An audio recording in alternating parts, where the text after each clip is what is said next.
Hello everyone, welcome back to my YouTube channel Study Time Priyanka. So today in this video we are again going to continue our first chapter of class 12 history book, and the name of the chapter is Bricks, Beads and Bones, the Harappan Civilization.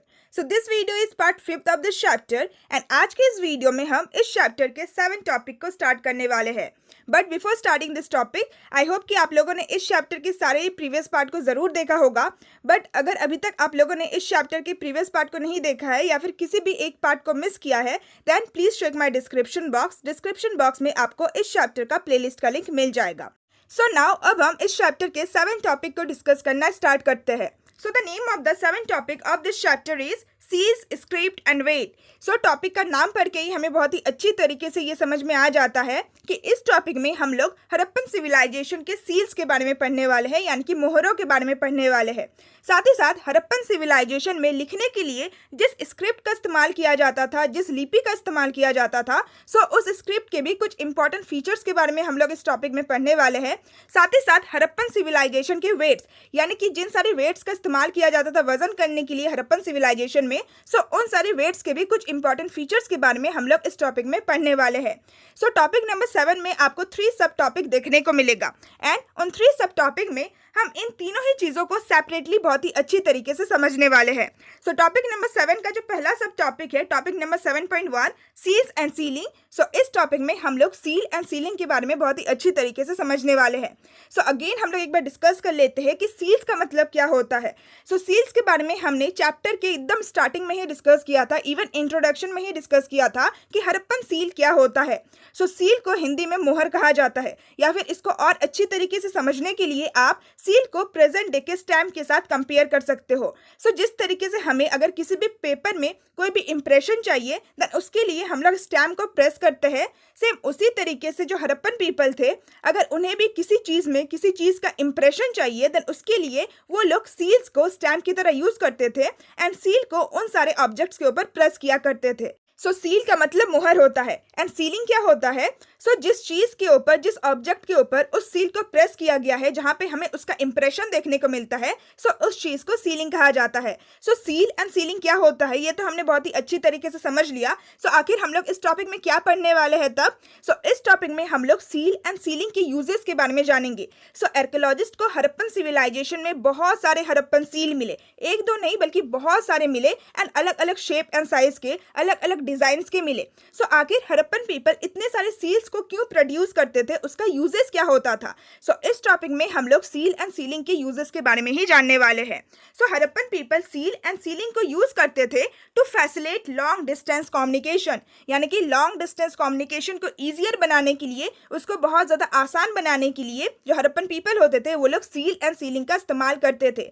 सो जैसे कि हमने अपने previous के topic में ही ये discuss किया था कि जो हड़प्पन पीपल थे वे लोग ना सिर्फ हमारे इंडियन सब कॉन्टिनेंट के अलग अलग पार्ट्स में ट्रेड करते थे, अलग अलग पार्ट से मटेरियल को प्रोक्योर किया करते थे, इसके अलावा हमारे इंडियन सब कॉन्टिनेंट के बाहर, यानी कि दूसरे कंट्रीज में भी वो लोग ट्रेड रिलेशन को स्टेबलाइज करते थे. दूसरे कंट्रीज के साथ भी उनका लॉन्ग डिस्टेंस कम्युनिकेशन या फिर लॉन्ग डिस्टेंस ट्रेड होता था. सो ये जो लॉन्ग डिस्टेंस का ट्रेड होता था, जो कम्युनिकेशन होता था, इसी को ईजियर बनाने के लिए Harappan people seal and ceiling का इस्तेमाल करते थे. सो आखिर सील्स एंड सीलिंग किस तरीके से लॉन्ग डिस्टेंस कम्युनिकेशन या फिर लॉन्ग डिस्टेंस ट्रेड को ईजियर बनाता था. सो इस चीज़ को हम लोग एक एग्जाम्पल के थ्रू समझते हैं. सो इमेजिन कीजिए कि एक बैग ऑफ गुड्स है, यानी कि एक बोरा है, एक बैग है, एंड उसमें कुछ गुड्स रखा हुआ है, यानी कि उसमें कुछ सामान रखा गया है व्यापार के लिए, ट्रेड के लिए. सो अगर किसी भी हड़प्पन पीपल को ये जो बैग ऑफ गुड्स है इसको एक प्लेस से दूसरे प्लेस में पहुंचाना है ट्रेड के लिए, सो वो किस तरीके से पहुंचाएगा. सो अब हड़प्पन पीपल हर एक जगह पे पर्टिकुलरली खुद तो नहीं जा सकता है ट्रेड करने के लिए, व्यापार करने के लिए. ऑफ कोर्स वो ये जो बैग ऑफ गुड्स है इसको किसी दूसरे व्यक्ति के हाथों के द्वारा ही अलग अलग जगह पे भेजेगा ट्रेड करने के लिए. सो इस टाइम पे ही, इस सिचुएशन में ही सील एंड सीलिंग का यूज आ जाता है. किस तरीके से.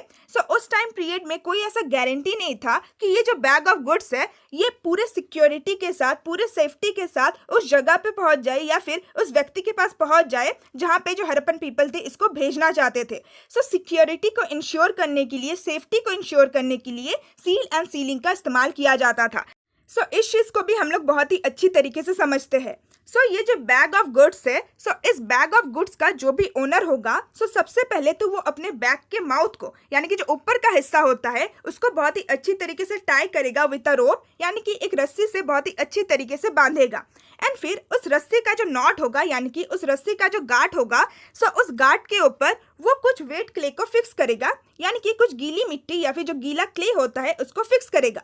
एंड फिर उस वेट क्ले के ऊपर वो एक या फिर एक से ज्यादा सील को प्रेस करेगा। सो जब भी किसी वेट क्ले के ऊपर सील को प्रेस किया जाता है, देन सील के ऊपर जो कुछ भी निशान बना हुआ रहता है, जो कुछ भी लिखा हुआ रहता है, सो उसका एक इम्प्रेशन बन जाता है। सो सेम इसी तरीके से उस नॉट के ऊपर जो भी वेट क्ले को फिक्स किया गया था, एंड जब उस वेट क्ले के ऊपर सील को प्रेस किया गया, देन उस वेट क्ले के ऊपर एक इम्प्रेशन बन गया।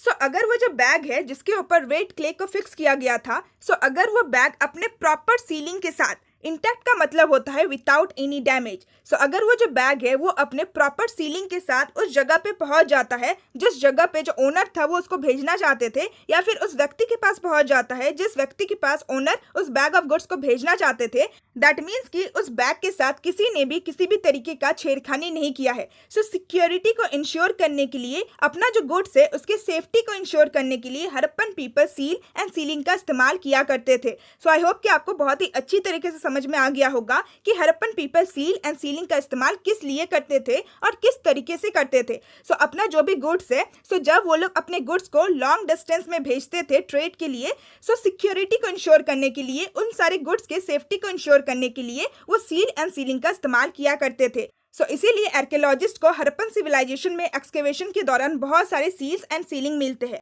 साथ ही साथ कुछ हिस्टोरियंस एंड स्कॉलर्स का ये भी मानना है कि वो जो सीलिंग है, यानी कि वो जो वेट क्ले है जिसके ऊपर सील को प्रेस किया गया था, सो वो जो सीलिंग है वो मे बी सेंडर के आइडेंटिटी को कन्वे करता होगा, यानी कि उस सीलिंग के ऊपर जो भी सेंडर है जिन्होंने इन सारे सामान को भेजा है उसका आइडेंटिटी, यानी कि उसका नाम या फिर कुछ टाइटल वगैरह कैरी करता होगा। सो सील एंड सीलिंग का और एक फायदा क्या होता था कि जो भी रिसीवर है उसको ये पता चल जाता था कि ये जो बैग ऑफ गुड्स है ये किन के द्वारा भेजा गया है या फिर किस जगह से ये आया है। सो सील्स एंड सीलिंग का सिक्योरिटी के लिए भी इस्तेमाल किया जाता था, और साथ ही साथ इस चीज को जानने के लिए भी इस्तेमाल किया जाता था कि ये जो पर्टिकुलर गुड्स है वो कहाँ से आया है या फिर किस व्यक्ति के द्वारा भेजा गया है।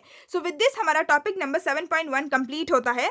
नाउ हमारा जो नेक्स्ट टॉपिक है उस टॉपिक का नाम है topic number 7.2 an enigmatic script. So इस टॉपिक में हम लोग हड़प्पन सिविलाइजेशन में रहने वाले लोग लिखने के लिए जिस स्क्रिप्ट का, यानी कि जिस लिपि का इस्तेमाल करते थे, सो उस स्क्रिप्ट के कुछ इंपॉर्टेंट फीचर्स के बारे में जानने वाले हैं। सो स्क्रिप्ट एंड लैंग्वेज में डिफरेंस होता है। स्क्रिप्ट का मतलब आप लैंग्वेज मत समझ लेना। सो लैंग्वेज का मतलब होता है भाषा, वेयर स्क्रिप्ट का मतलब होता है लिपि। जैसे कि फॉर एग्जाम्पल इंग्लिश एक लैंग्वेज है, एंड इंग्लिश को लिखने के लिए किस स्क्रिप्ट का इस्तेमाल किया जाता है? सो इंग्लिश को लिखने के लिए रोमन या फिर लैटिन अल्फाबेट्स का इस्तेमाल किया जाता है। सो इस टॉपिक में हम लोग हड़प्पन सिविलाइजेशन में लिखने के लिए जिस स्क्रिप्ट का इस्तेमाल किया जाता था, सो उस स्क्रिप्ट के कुछ इंपॉर्टेंट फीचर्स के बारे में जानने वाले हैं।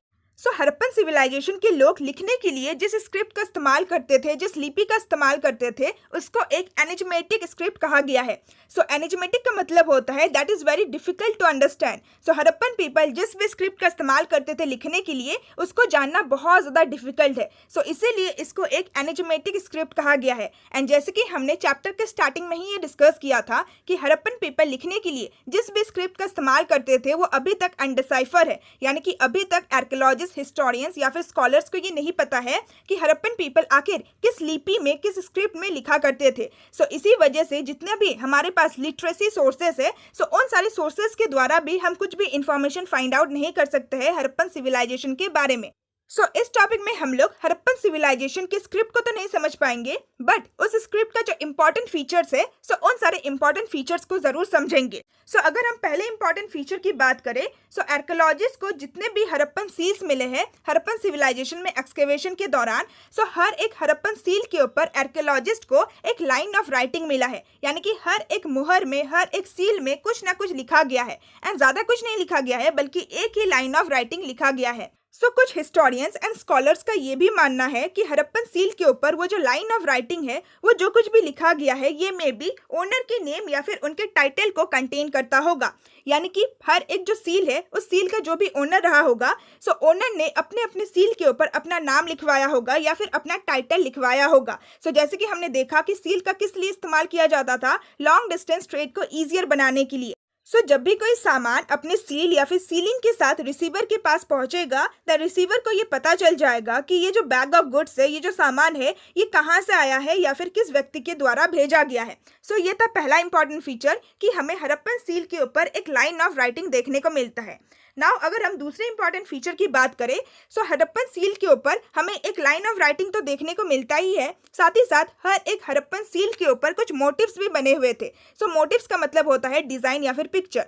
आर्कियोलॉजिस्ट ने जब सारे ही हड़प्पन सील को अच्छी तरीके से ऑब्जर्व किया, देन उन्हें ये देखने को मिला कि हर एक सील के ऊपर कुछ लिखने के साथ साथ कुछ पिक्चर्स भी बने हुए हैं। एंड वो जो पिक्चर्स होता था, वो जनरली किसी न किसी एनिमल का होता था। कुछ स्कॉलर्स ने अगेन ये सजेस्ट किया कि हो सकता है ये सारे जो पिक्चर्स है, ये सारे जो मोटिव्स है जो कि सील के ऊपर बने हुए हैं, ये मे बी ऐसे लोगों के लिए कुछ मीनिंग को कन्वे करता होगा जो कि रीड नहीं कर पाते थे, जो कि पढ़ नहीं पाते थे। स्कॉलर्स का ये मानना है कि सील के ऊपर जो कुछ भी लिखा गया है, वो मे बी ऐसे व्यक्ति के लिए होगा जिनको पढ़ना लिखना आता है। एंड सील के ऊपर जो कुछ भी डिजाइन या फिर पिक्चर्स बने हुए हैं, वो मे बी ऐसे व्यक्ति के लिए होगा जिनको पढ़ना लिखना नहीं आता है। वो उस पिक्चर के द्वारा ही समझ जाएगा कि ये जो पर्टिकुलर सामान है, ये किनके द्वारा भेजा गया है या फिर किस पर्टिकुलर रीजन से आया है। नाउ अगर हम थर्ड इंपॉर्टेंट फीचर की बात करें, आर्कियोलॉजिस्ट को हड़प्पन सिविलाइजेशन में जितने भी इंस्क्रिप्शंस मिले हैं, ना व्हाट आर इंस्क्रिप्शंस? इंस्क्रिप्शंस का मतलब होता है अभिलेख। यानी कि जब भी किसी हार्ड सरफेस के ऊपर कुछ कट करके लिखा जाता है, किसी भी वर्ड्स को या फिर राइटिंग्स को इनग्रेव किया जाता है, उसी को इंस्क्रिप्शन कहा जाता है। आर्कियोलॉजिस्ट को हड़प्पन सिविलाइजेशन में एक्सकेवेशन के दौरान जो ज़्यादातर इंस्क्रिप्शंस मिले हैं, ज़्यादातर इंस्क्रिप्शन बेसिकली शॉर्ट होते थे। यानी कि उन सारे इंस्क्रिप्शंस के ऊपर ज़्यादा कुछ नहीं लिखा होता था, बल्कि 4-5 वर्ड्स या फिर 4-5 साइन ही बना हुआ रहता था। साथ ही साथ आर्कियोलॉजिस्ट को हड़प्पन सिविलाइजेशन में एक्सकेवेशन के दौरान एक बहुत ज़्यादा लंबा इंस्क्रिप्शन मिला है, एंड उस लंबे से इंस्क्रिप्शन में करीब 26 साइन बना हुआ था। नाउ अगर हम फोर्थ इंपॉर्टेंट फीचर की बात करें, एज वी हैव डिस्कस कि हड़प्पन सिविलाइजेशन में रहने वाले लोग लिखने के लिए जिस भी स्क्रिप्ट का इस्तेमाल करते थे, जिस भी लिपि का इस्तेमाल करते थे, वो आज तक अनडिसाइफर है, यानी कि वो आज तक अननोन है। हमें नहीं पता है कि आखिर हड़प्पन पीपल लिखने के लिए किस स्क्रिप्ट का इस्तेमाल करते थे। बट फिर भी आर्कियोलॉजिस्ट को जो इतने सारे राइटिंग्स के प्रूफ मिलते हैं सील्स के ऊपर, इंस्क्रिप्शन के ऊपर, जब आर्कियोलॉजिस्ट ने इतने सारे राइटिंग्स या फिर इतने सारे जो साइन बने हुए थे, जब उन्होंने इन सारी चीज़ों को बहुत ही अच्छी तरीके से ऑब्जर्व किया, देन उन्हें ये पता लगा कि हड़प्पन पीपल जिस भी स्क्रिप्ट का इस्तेमाल करते थे लिखने के लिए, वो अल्फाबेटिकल नहीं होता था। अल्फाबेटिकल स्क्रिप्ट किस स्क्रिप्ट को कहा जाता है? अल्फाबेटिकल स्क्रिप्ट बेसिकली वो स्क्रिप्ट होता है जहाँ पे हर एक जो साइन होता है वो किसी वॉवल या फिर कॉन्सोनेंट को इंडिकेट करता है। जैसे कि अगर हम रोमन अल्फाबेट की बात करें, हमें पता है ये जो साइन है ये ए का साइन है, हमें पता है ये जो साइन है ये बी का साइन है। हर एक साइन जो है वो वॉवल या फिर कॉन्सोनेंट को इंडिकेट करता है। इसको एक अल्फाबेटिकल स्क्रिप्ट कहा जाता है। हड़प्पन सिविलाइजेशन में रहने वाले लोग जिस भी स्क्रिप्ट का इस्तेमाल करते थे लिखने के लिए, वो नॉन अल्फाबेटिकल था। आखिर आर्कियोलॉजिस्ट ने ऐसा क्यों कहा या फिर किस बेसिस के साथ कहा कि हड़प्पन पीपल का जो स्क्रिप्ट था वो नॉन अल्फाबेटिकल था? इसका रीजन ये है कि आर्कियोलॉजिस्ट को जितने भी हड़प्पन सिविलाइजेशन में राइटिंग्स वगैरह मिले हैं, उन सारे राइटिंग्स में उन्हें बहुत सारे साइन देखने को मिले हैं। करीब 375 से लेकर 400 तक साइन मिले हैं आर्कियोलॉजिस्ट को। इतने सारे साइन ये प्रूव करते हैं कि हड़प्पन पीपल जिस भी स्क्रिप्ट का लिखने के लिए इस्तेमाल करते थे वो नॉन अल्फाबेटिकल था, क्योंकि एक अल्फाबेटिकल स्क्रिप्ट में इतने सारे साइन का इस्तेमाल नहीं किया जाता है। इतने सारे साइन किसी एक पर्टिकुलर वॉवल या फिर कॉन्सोनेंट को इंडिकेट नहीं कर सकता है। इसी बेसिस पे आर्कियोलॉजिस्ट ने ये कहा कि हड़प्पन पीपल जिस भी स्क्रिप्ट का लिखने के लिए इस्तेमाल करते थे वो नॉन अल्फाबेटिकल था। नाउ अगर हम नेक्स्ट इंपॉर्टेंट फीचर की बात करें about the script of Harappan civilisation, Harappan civilisation के लोग लिखने के लिए किस स्क्रिप्ट का इस्तेमाल करते थे वो तो हमें नहीं पता, बट हमें ये ज़रूर पता है कि आखिर हड़प्पन सिविलाइजेशन के लोग उन सारे स्क्रिप्ट को किस तरीके से लिखते थे।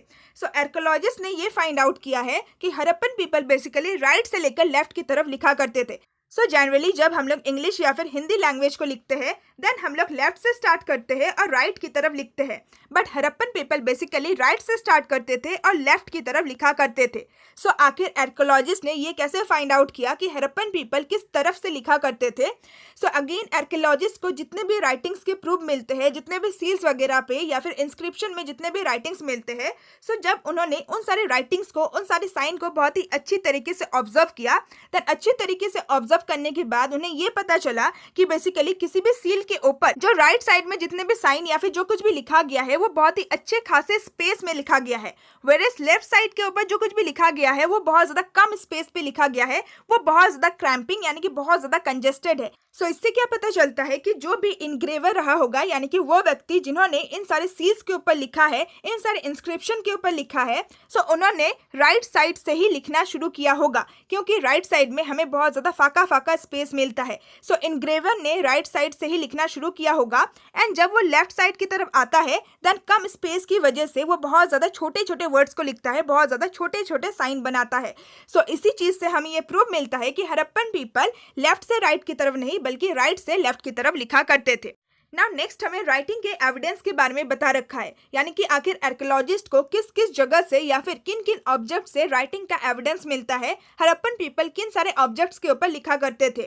सो आर्कियोलॉजिस्ट के पास ऐसे वैरायटी ऑफ ऑब्जेक्ट्स है जिन सारे ऑब्जेक्ट्स के ऊपर उन्हें राइटिंग के एविडेंस मिलते हैं, जैसे कि फॉर एग्जांपल सील, जिसके बारे में हमने बहुत बार डिस्कस किया। इसके अलावा कॉपर टूल्स के ऊपर भी हड़प्पन पीपल लिखा करते थे। रिम्स ऑफ जार, यानी कि कोई भी अगर जार है, कोई भी अगर पॉट वगैरह है, देन उन सारी जार के रिम्स के ऊपर यानी कि जो बाउंड्री होता है, सो उन सारी चीजों के ऊपर भी हड़प्पन पीपल लिखा करते थे। इसके अलावा copper and terracotta tablets. So tablets का मतलब वो टैबलेट्स नहीं है जो कि आप लोग आज के टाइम पीरियड में यूज करते हो। टैबलेट्स का मतलब ये है कि पहले के टाइम पीरियड में जो लोग होते थे वो लोग लिखने के लिए टेराकोटा को या फिर कॉपर को एक फ्लैट सरफेस में या फिर एक फ्लैट पीस के रूप में काटा करते थे एंड फिर उसके ऊपर वो लोग लिखा करते थे। सो उन सारी चीजों के ऊपर भी आर्कियोलॉजिस्ट को इंस्क्रिप्शंस मिलता है या फिर आर्कियोलॉजिस्ट को राइटिंग्स के एविडेंस मिलता है। इसके अलावा Harappan people jewellery and bone rods के ऊपर भी लिखा करते थे। इसके अलावा आर्कियोलॉजिस्ट को एक एंशियंट साइन बोर्ड के ऊपर भी राइटिंग के एविडेंस मिलते हैं। सो आप पिक्चर में देख सकते हो कि आर्कियोलॉजिस्ट को एक्सकेवेशन के दौरान एक बहुत ही पुराना साइन बोर्ड मिलता है एंड इस बोर्ड में कितने सारे साइंस बने हुए हैं। सो इन सारी चीजों से हमें राइटिंग के एविडेंस मिलते हैं। सो हड़प्पन सिविलाइजेशन से हमें जितने भी राइटिंग के एविडेंस मिलते हैं, सो क्या ये सारे ही एविडेंस हमें ये बताने की कोशिश करते हैं कि हड़प्पन सिविलाइजेशन में वाइड स्प्रेड लिटरेसी था, यानी कि हड़प्पन सिविलाइजेशन के लोग बहुत ज़्यादा पढ़े लिखे थे? सो इसका हमें कोई भी एग्जैक्ट आंसर नहीं पता है। सो विद दिस हमारा ये टॉपिक भी कंप्लीट होता है ना। हमारा जो नेक्स्ट टॉपिक है उस टॉपिक का नाम है टॉपिक नंबर 7.3 वेट्स। सो इस टॉपिक में हम लोग हड़प्पन सिविलाइजेशन के लोग वजन करने के लिए जिन भी वेट्स का इस्तेमाल किया करते थे, सो उन सारी वेट्स के कुछ इंपॉर्टेंट फीचर्स के बारे में पढ़ने वाले हैं। सो हड़प्पन सिविलाइजेशन में रहने वाले लोग जब भी एक्सचेंज किया करते थे, सो उस टाइम पीरियड में मनी का तो कोई भी यूज़ था नहीं कि हड़प्पन पीपल जब भी उन्हें कोई भी सामान को खरीदना होता था देन उस सामान के बदले में वो कॉइन्स को पे कर सकते थे। सो कॉइन्स तो उस टाइम पे थे नहीं, मनी के यूज़ के बारे में तो हड़प्पन पीपल को पता नहीं था। सो जब भी वो लोग ट्रेड वगैरह करते थे देन वो बेसिकली एक्सचेंज के द्वारा ही किया करते थे, यानी कि बार्टर सिस्टम के द्वारा ही किया करते थे, जिसमें क्या होता है एक सामान के बदले में आपको अपना दूसरा सामान देना होता है। सो हड़प्पन पीपल जब भी एक्सचेंज किया करते थे, जब भी बार्टर सिस्टम के थ्रू ट्रेड किया करते थे, सो एक्सचेंज को किस तरीके से रेगुलेट किया जाता था? सो एक्सचेंज को एक प्रिसाइज सिस्टम ऑफ वेट के थ्रू रेगुलेट किया जाता था। सो अब बार्टर सिस्टम में ऐसा तो नहीं होता होगा कि अगर मुझे किसी भी व्यक्ति से एक छोटा सा सामान चाहिए एंड उस छोटे से सामान के बदले में वो व्यक्ति मुझसे कोई भी बड़ा सामान ले ले, ऐसा तो नहीं होता होगा, बल्कि दोनों ही सामान को अच्छी तरीके से मेजर किया जाता होगा एंड उसके बाद ही एक्सचेंज किया जाता होगा। सो हड़प्पन पीपल भी जब भी एक्सचेंज किया करते थे, सो उन सारे सामानों को मेजर करने के लिए जिन भी वेट्स का वो लोग इस्तेमाल करते थे वो वेट्स भी बहुत ही प्रिसाइज सिस्टम यानी कि एक बहुत ही एग्जैक्ट या फिर एक्यूरेट सिस्टम का होता था। सो जितने भी हड़प्पन वेट है वो एक तरीके के स्टोन से बनाया जाता था जिस स्टोन को चर्ट कहा जाता था। इसके अलावा आर्कियोलॉजिस्ट को जितने भी हड़प्पन वेट्स मिले हैं, सो हर एक हड़प्पन वेट का जो शेप है वो एक क्यूबिकल शेप में है एंड हर एक हड़प्पन वेट में आर्कियोलॉजिस्ट को कोई भी मार्किंग नहीं मिला है। दैट मीन्स कि अगर इसको आप लोग आज के टाइम पीरियड के वेट के साथ कंपेयर करो, सो आज के टाइम पीरियड में जितने सारे भी वेट्स होते हैं उन सारे वेट्स में मार्किंग होता है, 1 kg का है, 2 kg का है। सो हर एक वेट के ऊपर लिखा हुआ रहता है कि इसका जो वजन है वो कितना है। बट हड़प्पन सिविलाइजेशन के टाइम पीरियड के दौरान आर्कियोलॉजिस्ट को जितने भी वेट्स मिले हैं सो उन सारे वेट्स के ऊपर उन्हें कोई भी मार्किंग नहीं मिला है एंड हर एक वेट क्यूबिकल शेप में ही होता था। नाउ नेक्स्ट हमें ये बता रखा है कि आर्कियोलॉजिस्ट को हड़प्पन सिविलाइजेशन में जितने भी लोअर डिनोमिनेशंस के वेट मिले हैं, यानी कि जितने भी छोटे छोटे वेट्स मिले हैं, सो हर एक लोअर डिनोमिनेशन का जो वेट होता था वो बाइनरी सिस्टम को फॉलो करता था। बाइनरी सिस्टम यानी कि 1 फिर 2 का डबल 4 का डबल 8 फिर 16 फिर 32, सो लगभग 12,1800 तक के डेसिमल सिस्टम को फॉलो करता था ये लोअर डिनोमिनेशन के वेट। दैट मीन्स कि जो भी सबसे छोटा वेट बनाया जाता था, देन जो नेक्स्ट वेट बनाया जाएगा वो उसके डबल साइज का होगा, फिर जो तीसरा वेट बनाया जाएगा वो दूसरे के डबल साइज का होगा। सो इसी पैटर्न में, इसी सिस्टम में हर एक लोअर डिनोमिनेशन के वेट्स को बनाया जाता था। सो जितने भी लोअर डिनोमिनेशन के वेट्स थे वो बाइनरी सिस्टम को फॉलो करता है, वरस जितने भी हायर डिनोमिनेशन के वेट थे वो डेसिमल सिस्टम को फॉलो करता था।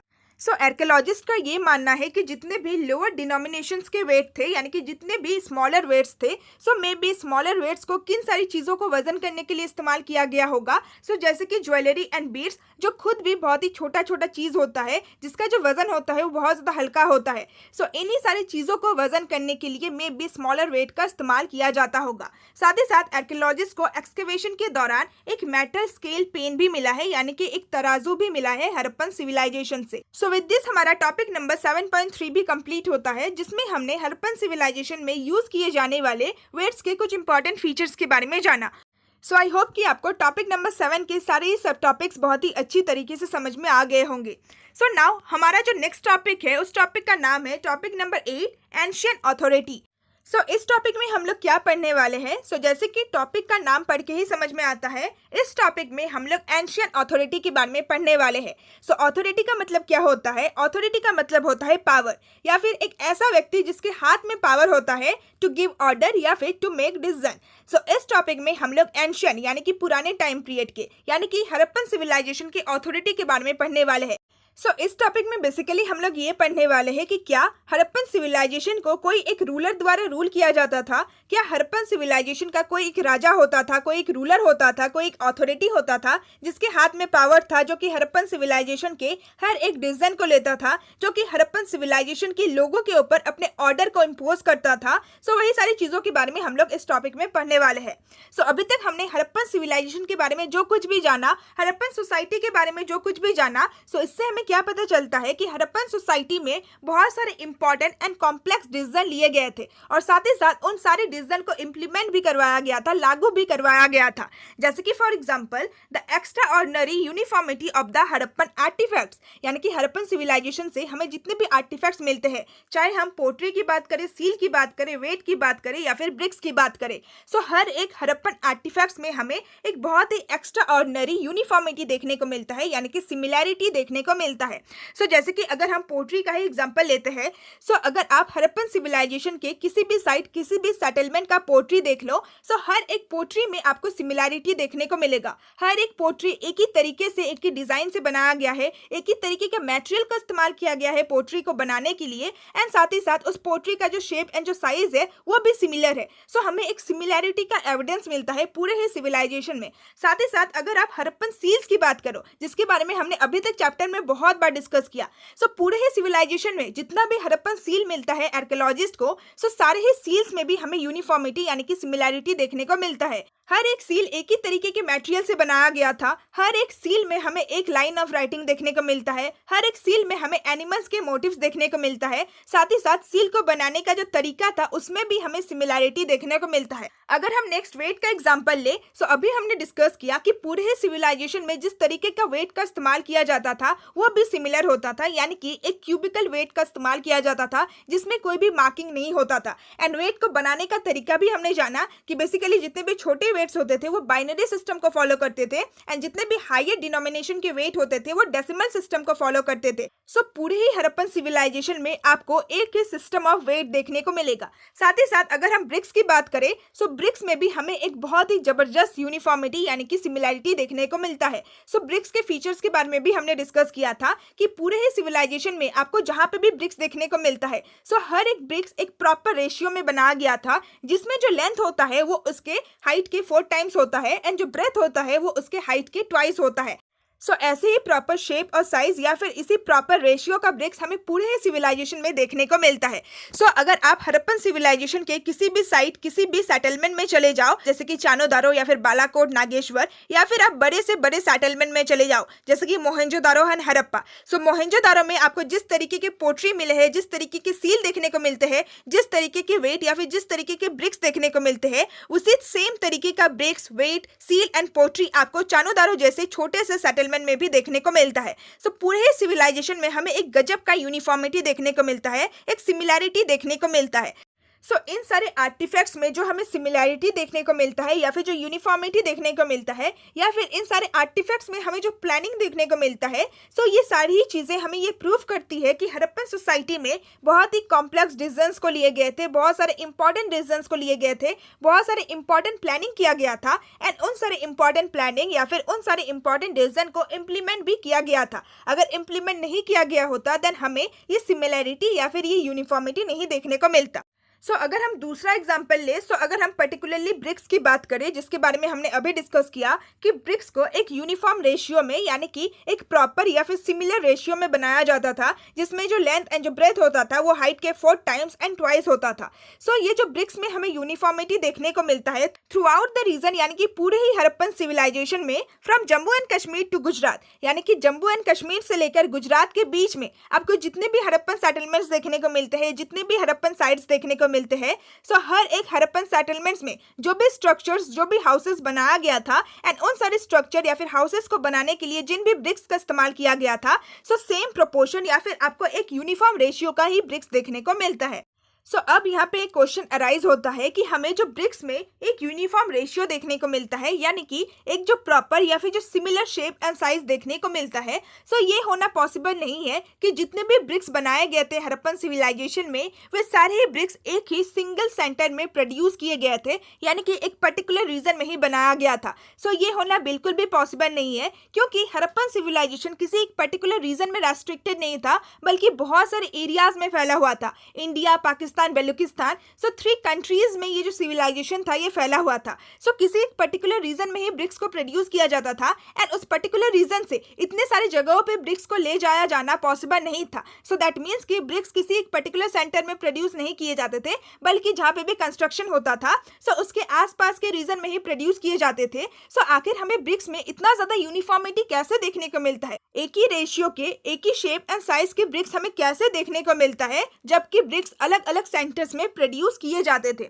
सो यहाँ पे भी हमें एक प्रॉपर प्लानिंग या फिर एक कॉम्प्लेक्स डिसीजन का एग्जाम्पल देखने को मिलता है एंड इस डिसीजन को इम्प्लीमेंट भी किया गया था, तभी हमें हर एक सेटलमेंट में यूनिफॉर्म रेशियो का ब्रिक्स देखने को मिलता है। नाउ अगर हम तीसरे एग्जाम्पल को देखें, सो प्रीवियस के टॉपिक में हमने ये डिस्कस किया था कि जो हड़प्पन पीपल होते थे वे लोग कुछ कुछ मटेरियल्स को प्रोक्योर करने के लिए कुछ कुछ लोकेशन पे यानी कि कुछ कुछ जगहों पे अपने सेटलमेंट को स्टेबलाइज किया करते थे।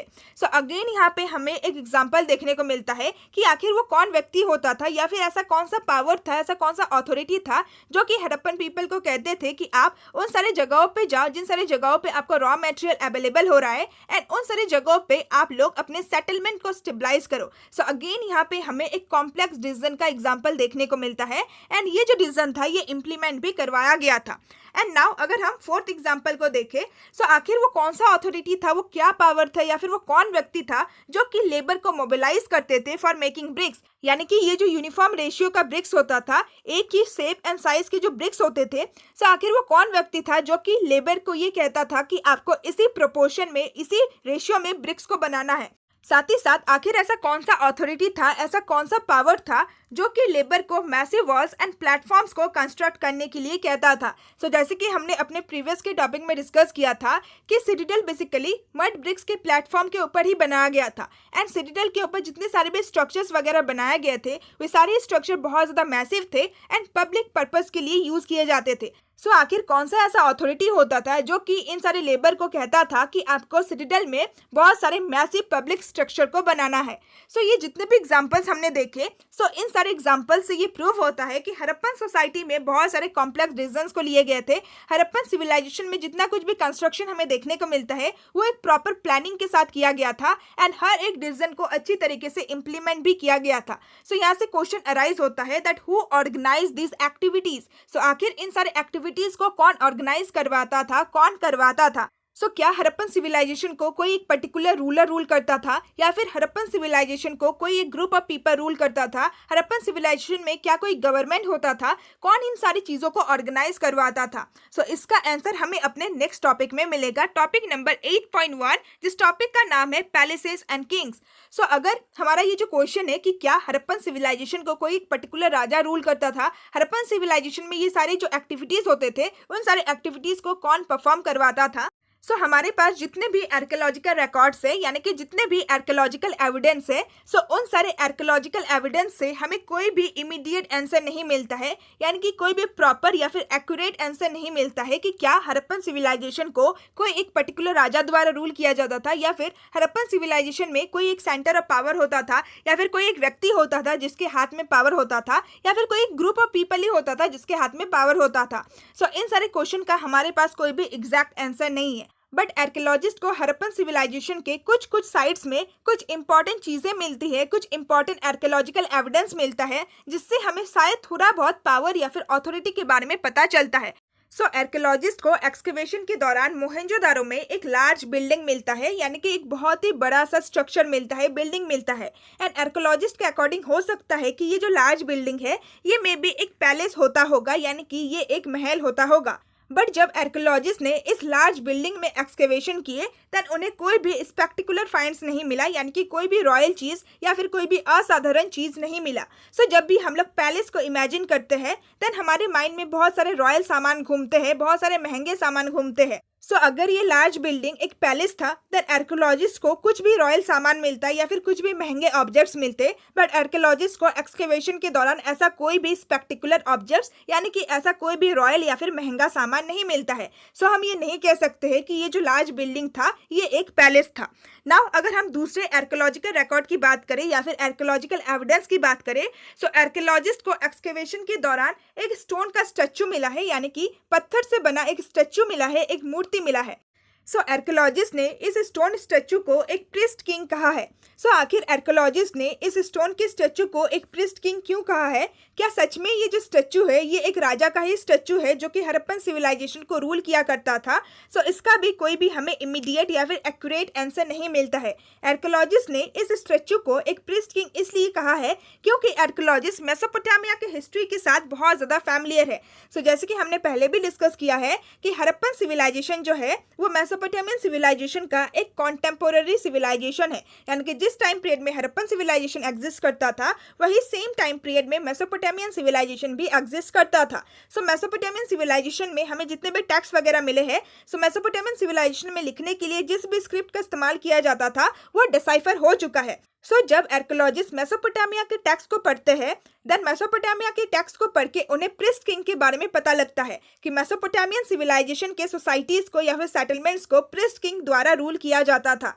इसी को देखते हुए आर्कियोलॉजिस्ट ने ये सजेस्ट किया कि हो सकता है कि हड़प्पन सिविलाइजेशन को भी किसी एक प्रीस्ट किंग द्वारा रूल किया जाता होगा। अगर हम खुद भी इस स्टोन स्टैचू को अच्छी तरीके से ऑब्जर्व करते हैं देन स्टैचू को देख के हमें ये पता लगता है कि ये जो स्टैचू है वो किसी एक कॉमन व्यक्ति का स्टैचू नहीं है। एंड जिस भी व्यक्ति का ये जो स्टैचू है ये बनाया गया है उन्होंने अपने आप को एक बहुत ही प्रॉपर तरीके से ऑर्गेनाइज करके रखा होगा, जो कि हमें स्टैचू को देखकर ही पता लग जाता है। जिस भी व्यक्ति का ये जो स्टैचू है ये बनाया गया था उस व्यक्ति ने अपने माथे पे कुछ पहना था, साथ ही साथ अपने हाथ में भी कुछ पहना था, साथ ही साथ इस व्यक्ति ने अपने दाढ़ी को भी बहुत ही अच्छी तरीके से रखा था, और साथ ही साथ इस व्यक्ति ने अपने शोल्डर पे कुछ ना कुछ ओढ़ा हुआ है एंड उसका जो डिजाइन है देखने में भी वो बहुत ही अच्छा लग रहा है। इन्हीं सारी चीजों को देखकर आर्कियोलॉजिस्ट ने ये सजेस्ट किया कि हो सकता है कि ये जो स्टैचू है ये मे बी किसी प्रीस्ट किंग का होता होगा। बट हम लोग श्योर नहीं है, हमें एक एक्यूरेट या फिर करेक्ट आंसर नहीं मिलता है कि सच में ये जो स्टैचू है ये किसी राजा का है या फिर नहीं।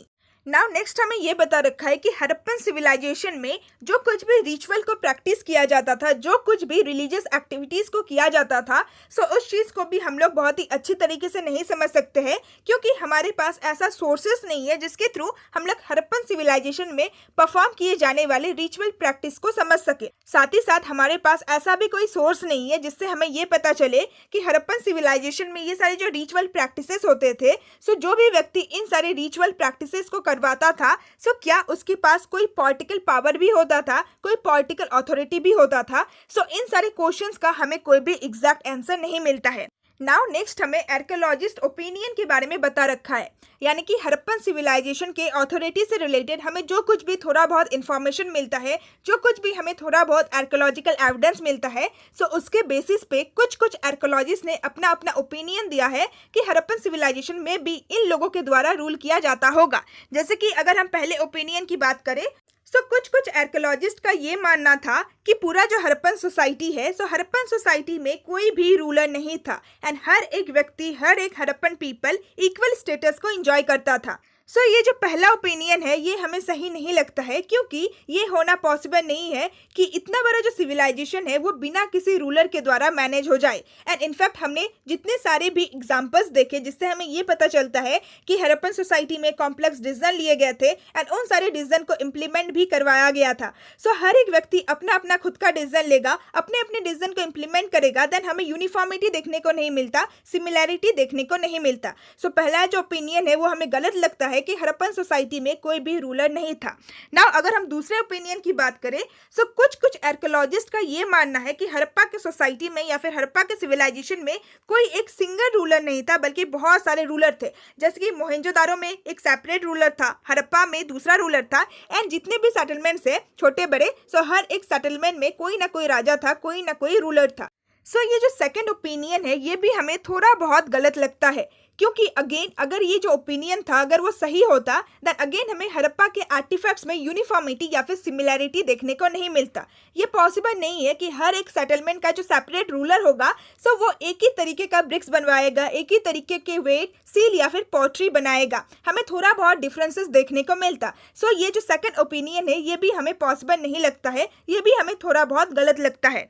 नाउ अगर हम तीसरे ओपिनियन की बात करें, सो कुछ आर्कियोलॉजिस्ट का ये मानना है कि पूरे ही हड़प्पन सिविलाइजेशन में सिर्फ और सिर्फ एक ही रूलर था या फिर एक ही स्टेट था, एक ही गवर्नमेंट था, एंड इसी वजह से हमें सिमिलैरिटी देखने को मिलता है आर्टिफैक्ट्स में, एंड साथ ही साथ इसी वजह से हमें प्लान सेटलमेंट्स भी देखने को मिलते हैं। यानी कि हर एक सेटलमेंट को बहुत ही अच्छी तरीके से पहले प्लान किया गया कि इस तरीके से घर बनाया जाएगा, घर में कुएं बनाए जाएंगे, घर में बाथरूम्स बनाया जाएगा, रोड्स बनाया जाएगा, ड्रेन्स बनाया जाएगा। सो जितने भी हमें प्लानिंग का एविडेंस मिलता है, सो हो सकता है कि पूरे सिविलाइजेशन में एक ही रूलर था, एक ही स्टेट था जिन्होंने इन सारे प्लानिंग को किया है एंड इन सारी प्लानिंग को फिर इम्प्लीमेंट भी करवाया है। इसके अलावा हमें जो ब्रिक्स में एक स्टैंडर्डाइज रेशियो देखने को मिलता है through out the settlement, so may be एक ही ऐसा रूलर था जिन्होंने ब्रिक्स का एक प्रॉपर शेप एंड साइज बोल दिया एंड हर एक व्यक्ति को ये कह दिया कि इसी रेशियो में ब्रिक्स बनना चाहिए।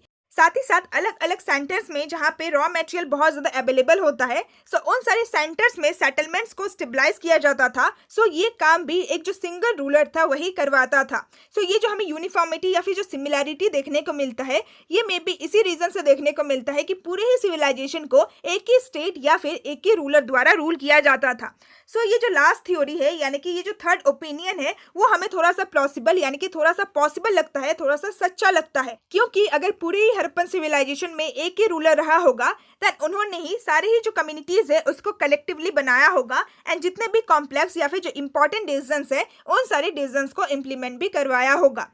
सो विद दिस हमारा टॉपिक नंबर 8.1 भी कंप्लीट होता है, जिसमें हमने पैलेसेस एंड किंग्स के बारे में जाना, साथ ही साथ आर्कियोलॉजिस्ट के ओपिनियंस के बारे में भी जाना। सो हमें कोई भी एग्जैक्ट आंसर नहीं मिलता है कि क्या हड़प्पन सिविलाइजेशन को कोई एक रूलर द्वारा रूल किया जाता था, एंड अगर रूलर द्वारा रूल किया जाता था देन कितने रूलर द्वारा रूल किया जाता था। कोई भी एग्जैक्ट आंसर तो हमें नहीं मिलता है, बट फिर भी आर्कियोलॉजिस्ट का जो भी ओपिनियन था सो उन सारे ओपिनियन से हमने थोड़ा बहुत अथॉरिटी के बारे में समझ लिया।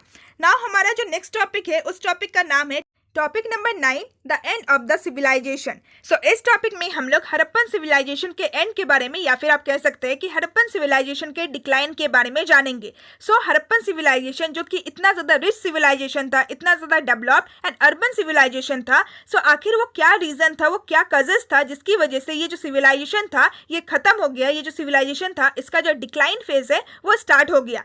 सो सबसे पहले हम कुछ ऐसे एविडेंस के बारे में पढ़ते हैं जिसके थ्रू हमें ये पता लगता है कि ये जो सिविलाइजेशन था ये धीरे धीरे डिक्लाइन कर रहा था।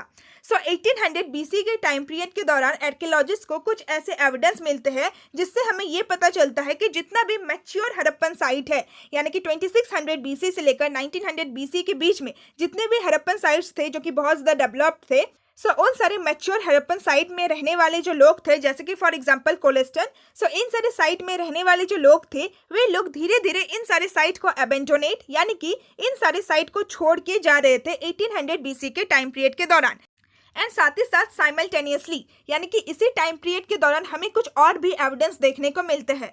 सो गुजरात, हरियाणा एंड वेस्टर्न उत्तर प्रदेश जैसे सेटलमेंट्स में या फिर रीजन में हमें न्यू सेटलमेंट्स देखने को मिलते हैं। एंड इन सारे न्यू सेटलमेंट्स में हमें पॉपुलेशन का एक्सपेंशन देखने को मिलता है, यानी कि इन सारे सेटलमेंट्स में रहने वाले जो लोग थे उसमें हमें बहुत ज़्यादा एक्सपेंशन देखने को मिलता है, ग्रोथ देखने को मिलता है। सो हो सकता है कि वे सारे पॉपुलेशन, वे सारे लोग जो कि मैच्योर हड़प्पन साइट में रहा करते थे, सो 1800 बीसी के टाइम पीरियड के दौरान वे सारे लोग मैच्योर हड़प्पन साइट को छोड़ के अबेंडोनेट करके इन सारे साइट में रहने के लिए आ रहे थे। सो इसीलिए हमें इन सारे साइट में पॉपुलेशन का ग्रोथ देखने को मिलता है, वेयरएज इन सारे साइट्स में हमें पॉपुलेशन का डिक्लाइन देखने को मिलता है। नाउ नेक्स्ट हमें यह बता रखा है कि 1900 बीसी के बाद से भी कुछ ऐसे हड़प्पन साइट थे जिन सारे हड़प्पन साइट में कुछ लोग रहा करते थे, बट उन सारे हड़प्पन साइट में हमें मैटेरियल कल्चर में ट्रांसफॉर्मेशन देखने को मिलता है। यानी कि हड़प्पन सिविलाइजेशन का जो मैटेरियल कल्चर था, यानी कि जो कुछ भी हमें मैटेरियल के ऑब्जेक्ट्स मिल रहे थे, जो कुछ भी हमें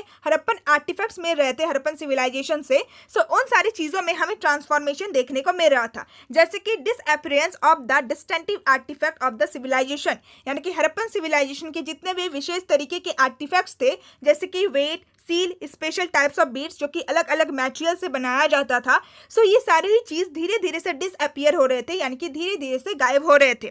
इसके अलावा हड़प्पन सिविलाइजेशन का जो राइटिंग का सिस्टम था, जिस स्क्रिप्ट के द्वारा लिखा जाता था, साथ ही साथ जो लॉन्ग डिस्टेंस ट्रेड होता था, जो क्राफ्ट स्पेशलाइजेशन था, यानी कि अलग अलग तरीके के जो क्राफ्ट वर्क किए जाते थे, जो क्राफ्ट एक्टिविटीज़ किया जाता था, सो वो सब कुछ धीरे धीरे डिसअपियर हो रहा था। सो इससे हमें क्या पता चलता है कि 1900 बीसी के बाद से मे भी हो सकता है कि कुछ हड़प्पन साइट में कुछ हड़प्पन पीपल रहते थे, बट हमें मैटेरियल कल्चर में एक ट्रांसफॉर्मेशन देखने को मिलता है। सो ये जो एविडेंस है ये हमें सजेस्ट करता है कि धीरे धीरे जो हड़प्पन सिविलाइजेशन था वो डिक्लाइन होना स्टार्ट हो गया था।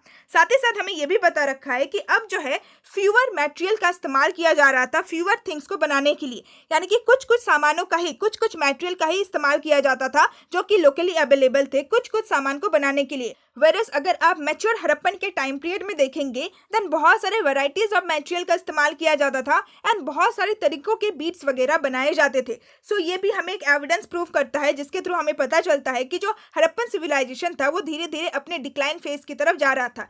साथ ही साथ हड़प्पन सिविलाइजेशन में हाउस कंस्ट्रक्शन के लिए जिस टेक्निक का इस्तेमाल किया जाता था वो भी धीरे धीरे डिटोरॉइटेड, यानी कि वो भी धीरे धीरे खत्म हो रहा था।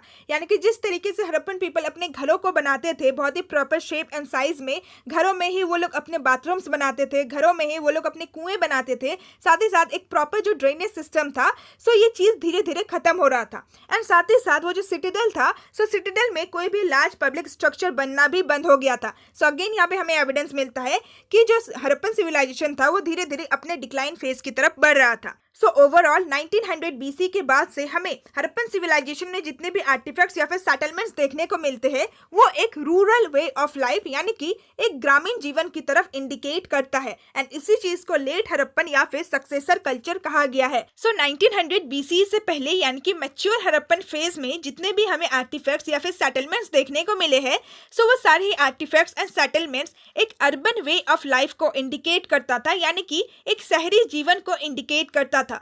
वेयरएज 1900 बीसी के बाद से जितने भी हमें आर्टिफैक्ट्स एंड सेटलमेंट्स देखने को मिले हैं वो एक ग्रामीण जीवन को इंडिकेट कर रहा है। सो इसी से हमें पता चल जाता है कि जो हड़प्पन सिविलाइजेशन था वो धीरे धीरे डिक्लाइन होना स्टार्ट हो गया था and finally Harappan civilisation 1300 BC के अराउंड में खत्म हो गया। नाउ नेक्स्ट हमें रीजन के बारे में बता रखा है, यानी कि क्या वो रीजन था, क्या वो कारण था जिसकी वजह से ये जो हड़प्पन सिविलाइजेशन था जो कि एक इतना ज़्यादा डेवलप्ड सिविलाइजेशन था, एक अर्बन सिविलाइजेशन था, सो क्या वो रीज़न था जिसकी वजह से ये जो डेवलप्ड सिविलाइजेशन था वो अचानक से डिक्लाइन होना स्टार्ट हो गया।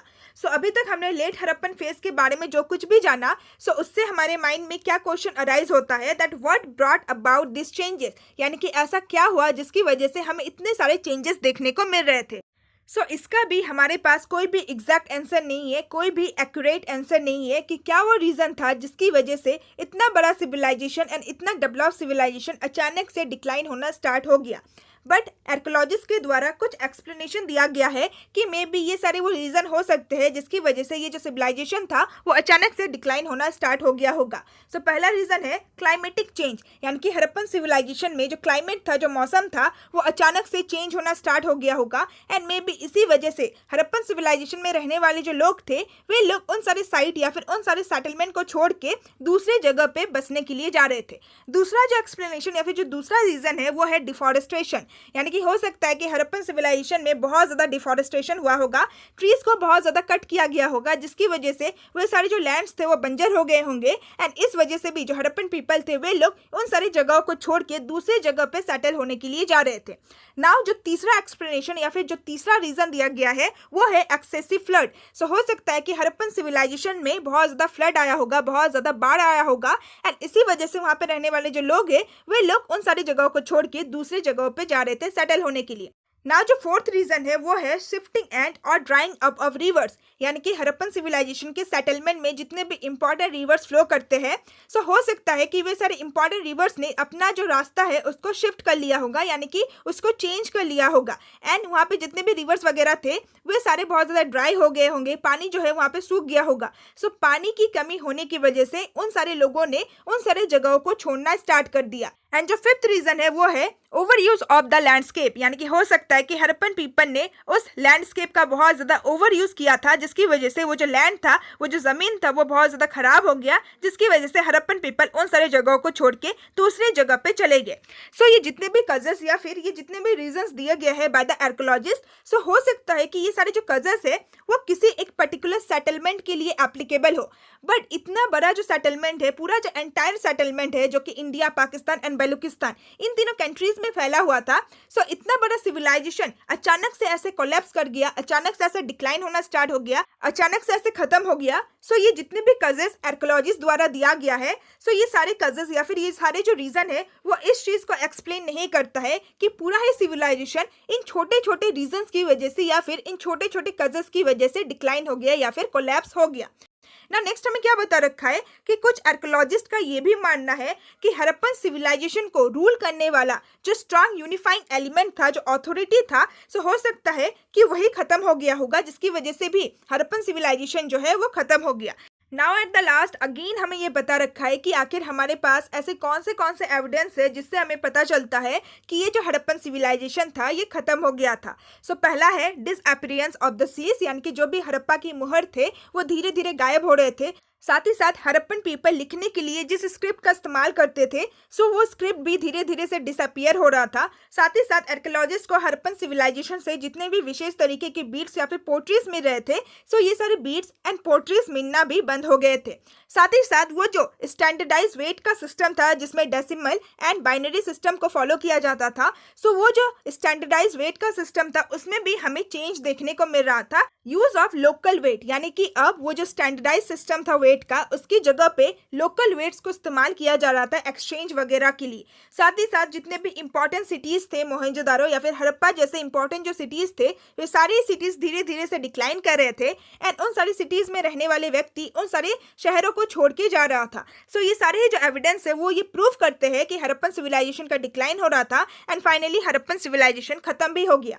एंड हड़प्पन सिविलाइजेशन के खत्म होने के बाद हमारे इंडियन सबकॉन्टिनेंट को लगभग ओवर अ मिलेनियम, यानी कि लगभग 1000 साल से भी ज़्यादा टाइम पीरियड का वेट करना पड़ा न्यू सिटीज़ के डेवलपमेंट के लिए इन अ कम्प्लीटली डिफरेंट रीजन, जो कि आप अपने नेक्स्ट चैप्टर में पढ़ोगे। नेक्स्ट चैप्टर में आप लोग पढ़ोगे कि किस तरीके से हमें अपने इंडियन सबकॉन्टिनेंट में और भी शुरुआत के कुछ स्टेट्स एंड सिटीज़ का इमर्जेंस देखने को मिलता है, बट उस एरिया में नहीं जिस एरिया में हड़प्पन सिविलाइजेशन एग्जिस्ट करता था, बल्कि हमें दूसरे ही इलाकों में न्यू टाउन्स एंड सिटीज़ का ग्रोथ देखने को मिलता है। सो विद दिस हमारा ये टॉपिक भी कंप्लीट हो जाता है। सो अगर हम इमीडिएट आंसर या फिर एक्यूरेट आंसर की बात करें कि हड़प्पन सिविलाइजेशन किस कारण से खत्म हो गया, तो इसका कोई भी एक्यूरेट आंसर नहीं है, इसका कोई भी एग्जैक्ट आंसर नहीं है। सो विद दिस फाइनली आज के इस वीडियो को एंड करते हैं। मेरे लिए पॉसिबल नहीं है कि मैं बाकी के टॉपिक्स को भी इसी वीडियो में कंप्लीट करवाऊँ। So rest of the topic will discuss in our next video. So अगर आपको मेरा एक्सप्लेनेशन अच्छा लगा then please like my video and share my video with your friends and classmate and please comment में down कि आपको मेरा explanation कैसा लगा. एंड अगर अभी तक आप लोगों ने मेरे चैनल को सब्सक्राइब नहीं किया है देन प्लीज़ ज़रूर कर दीजिएगा. मैं आप लोगों के लिए इतना ज़्यादा मेहनत कर रही हूँ, सो एटलीस्ट आप लोग मेरे चैनल को सब्सक्राइब कर ही सकते हैं. So now see you soon in my next video. Till then bye bye and stay tuned with my channel and thanks for watching my video.